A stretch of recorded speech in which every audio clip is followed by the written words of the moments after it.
Alhamdulillah alladzi arsala rasulahu bil huda wa dinil haq liyudhhirahu 'alad dini kullih wa kafa billahi syahida. Asyhadu an la ilaha illallah wahdahu la syarikalah wa asyhadu anna Muhammadan abduhu wa rasuluh alladzi la nabiyya ba'dah.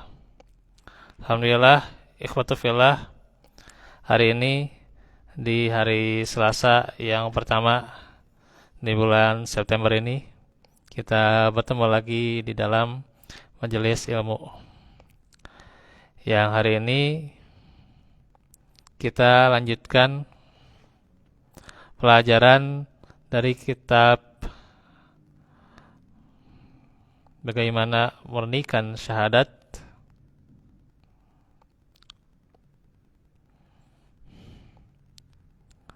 Kita masuk ke makna al-ilah, ya, di mana penjelasan para ulama yang pertama dari Ibnu Abbas radhiyallahu anhuma, Allahu dzul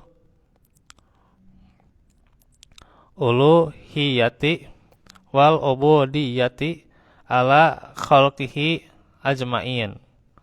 Rawahu Ibnu Jarir wa Ibnu Abi Hatim. Allah itu memiliki uluhiyah dan peribadatan terhadap semua makhluk. Riwayat Ibnu Jarir dan Ibnu Hatim. Jadi Allah itu adalah yang berhak disembah dan juga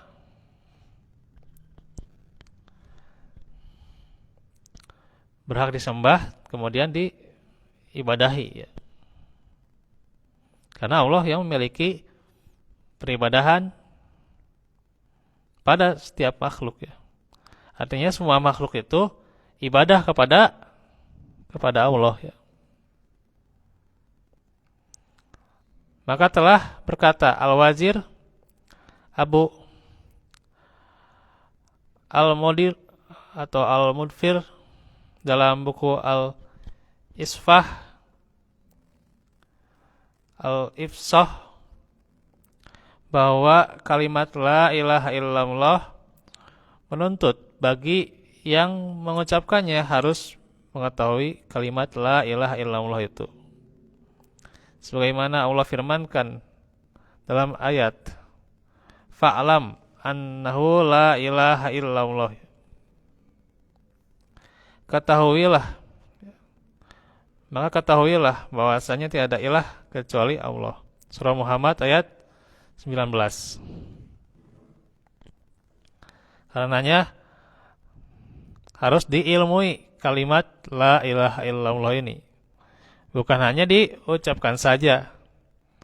Dan tentunya ilmu harus berbuah dengan amal, ya. Maka orang yang mengucapkan kalimat ini harus sebagai saksi, sebagaimana yang dijelaskan Allah.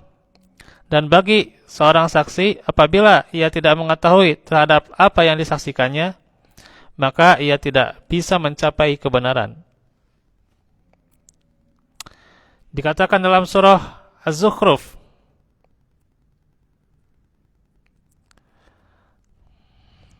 Allah Ta'ala firman, illa man syahida bil haqqi wa hum ya'lamun, kecuali siapa yang menyaksikan, bersyahadat kepada yang hak dan mereka mengetahui yang hak tersebut. Surah Az-Zukhruf ayat 86. Jadi harus mengetahui apa yang disaksikannya itu, apa yang disyahadatkannya itu. Karenanya Wazir berkata, nama Allah Ta'ala terletak setelah ilah, maka memberi makna bahwa uluhiyah hanya wajib bagi Allah, sedangkan bagi selainnya tidak memiliki hak sedikit pun. Jadi penyembahan itu, al-ilah itu buat siapa?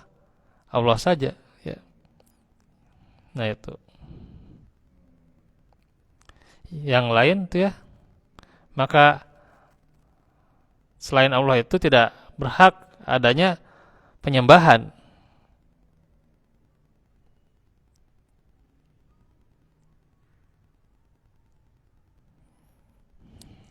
Dan ikrar menetapkan bermakna bahwa harus mengetahui setiap sesuatu yang baru, hawadis, bukanlah ilah.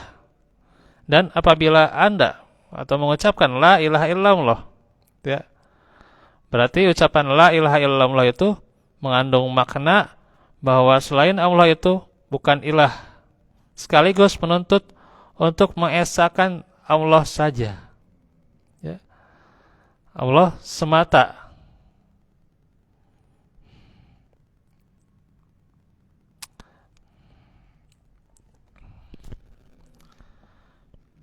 Maka kesimpulannya, yakni mengetahui kalimat tersebut mengandung al-kufru, pengingkaran terhadap tagut, dan al-iman, mempercayai kepada Allah. Jadi ingkar kepada tagut, kemudian percaya pada siapa? Pada Allah, ya. Jadi tatkala menafikan uluhiyah dari menetapkan hanya bagi Allah, berarti harus pula mengingkari tagut, dan artinya juga beriman kepada Allah. Maka dikatakan, ini ada beberapa perkataan, ya, sedikit saya jelaskan. Quotes yang diucap, ya, dari Abu Abdullah Al-Qurtubi dalam tafsirannya mengatakan la ilaha illallah, ya, la ilaha illahu, ya. Artinya la ma'buda illahu, tidak ada yang patut disembah selain Dia. Kemudian Az-Zamakhsyari, ia berkata, al-ilah termasuk isim ajenas, seperti manusia, kuda, ya, yang berjenis lah maksudnya isim ajenas itu, ya. Manusia, kuda, terus nama untuk yang semua ma'bud, ya, atau sesuatu yang disembah, yang bisa mengena yang benar dan batil, lalu terkenal dengan makna ma'bud yang benar. Jadi ma'bud yang benar itu adalah al-ilah, yakni kepada siapa? Kepada Allah Subhanahu wa taala. Terus juga Syekh Islam Ibnu Taimiyah, ia berkata, yakni al-ilah adalah ma'bud yang ditaati.